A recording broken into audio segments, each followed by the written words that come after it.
شروع اللہ کے نام سے جو رحمان و رحیم ہے۔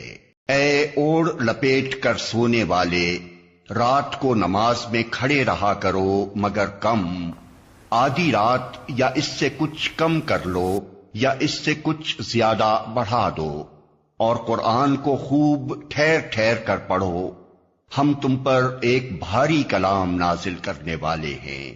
در حقیقت رات کا اٹھنا نفس پر قابو پانے کے لیے بہت کارگر اور قرآن ٹھیک پڑھنے کے لیے زیادہ موزوں ہے۔ دن کے اوقات میں تو تمہارے لیے بہت مصروفیات ہیں، اپنے رب کے نام کا ذکر کیا کرو اور سب سے کٹ کر اسی کے ہو رہو۔ وہ مشرق و مغرب کا مالک ہے، اس کے سوا کوئی خدا نہیں ہے، لہذا اسی کو اپنا وکیل بنا لو۔ اور جو باتیں لوگ بنا رہے ہیں ان پر صبر کرو اور شرافت کے ساتھ ان سے الگ ہو جاؤ۔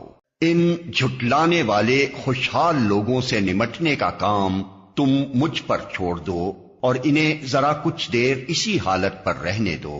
ہمارے پاس ان کے لیے بھاری بیڑیاں ہیں اور بھڑکتی ہوئی آگ اور حلق میں پھنسنے والا کھانا اور دردناک عذاب۔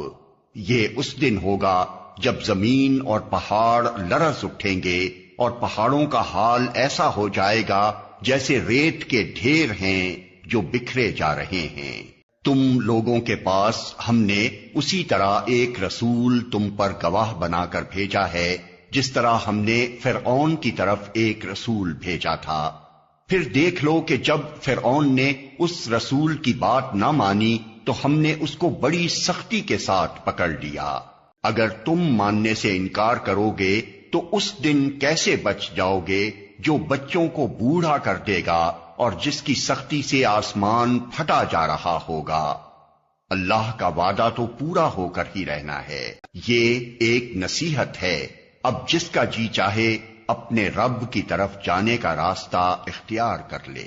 اے نبی، تمہارا رب جانتا ہے کہ تم کبھی 2/3 رات کے قریب اور کبھی آدھی رات اور کبھی 1/3 رات عبادت میں کھڑے رہتے ہو، اور تمہارے ساتھیوں میں سے بھی ایک گروہ یہ عمل کرتا ہے۔ اللہ ہی رات اور دن کے اوقات کا حساب رکھتا ہے، اسے معلوم ہے کہ تم لوگ اوقات کا ٹھیک شمار نہیں کر سکتے، لہذا اس نے تم پر مہربانی فرمائی۔ اب جتنا قرآن آسانی سے پڑھ سکتے ہو پڑھ لیا کرو۔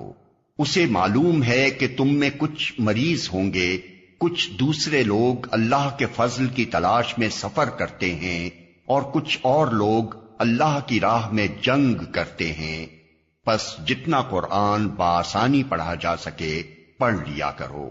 نماز قائم کرو، زکوٰۃ دو اور اللہ کو اچھا قرض دیتے رہو۔